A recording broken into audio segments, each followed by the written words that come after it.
पिताजी ध्यान देवे के बाद प्रातः काल उठ गए रघुनाथा, माँ तो पिता गुरु ना वही माथा। ऐसे कहे के हो बाबा झाल पड़िए। माई बाबू चार धाम हो, उनके पूछो सीताराम हो। माई बाबू चार धाम, उनके पूछो सीताराम। माई बाबू चार धाम, उनके पूछो सीताराम।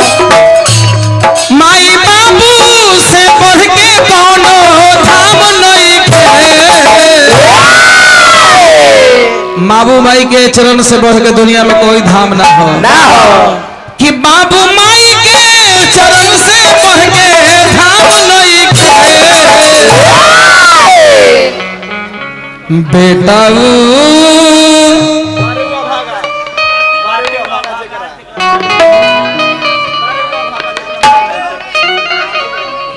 अरे बेटा भागा जकरा काम नहीं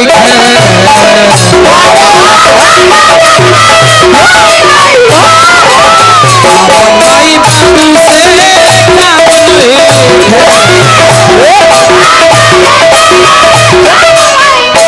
माई बाबू चार धाम हो,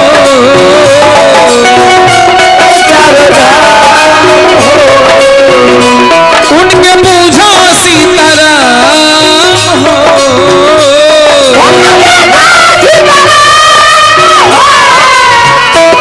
माई बाबू के चरण में चारों धाम नहीं थे। माई बाबू से बढ़ के कोनो धाम नहीं थे। अरे बेटा भागा जकरा काम नहीं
याद कीजिए, अभागा बेटा है जो अपने माँ बाप को अलग करता है।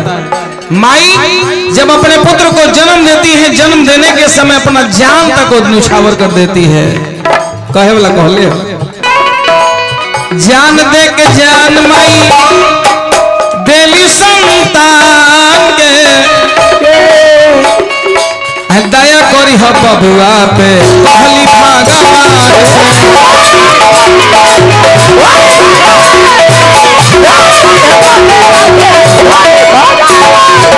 जान दे के माई जन्म देली संतान के, दया करी हो बबुआ पे कहली भगवान।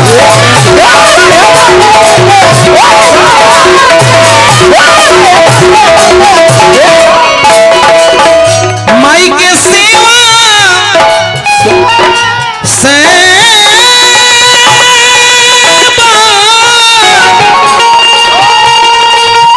अरे सेवा सेवा सेवा,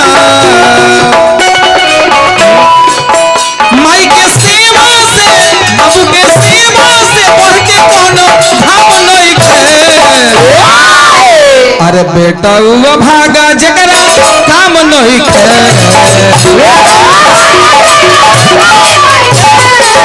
अपन माई बाबू से काम नहीं खे।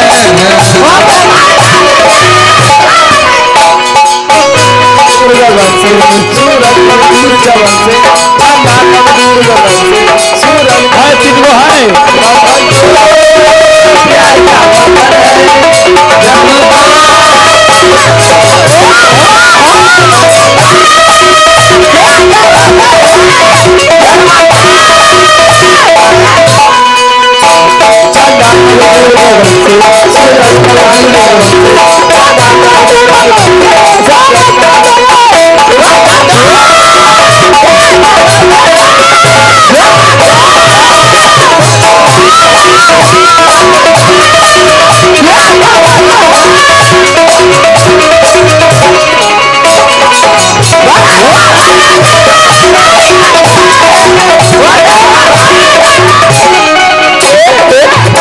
गीत बड़ी लंबा बा, लेकिन हमारे भाई बड़ी गौर से सुनत में सुनी।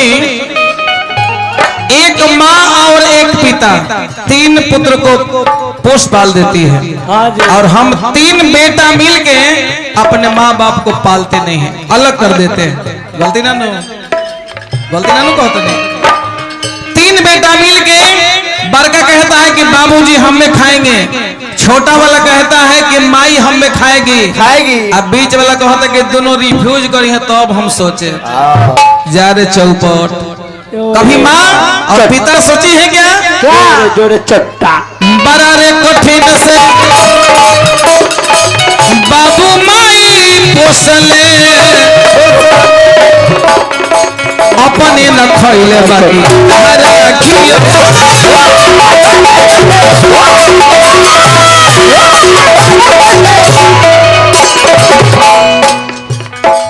बड़ा रे कठिन से बाबू माई पोसले, अपने न खैले बाकी बाबू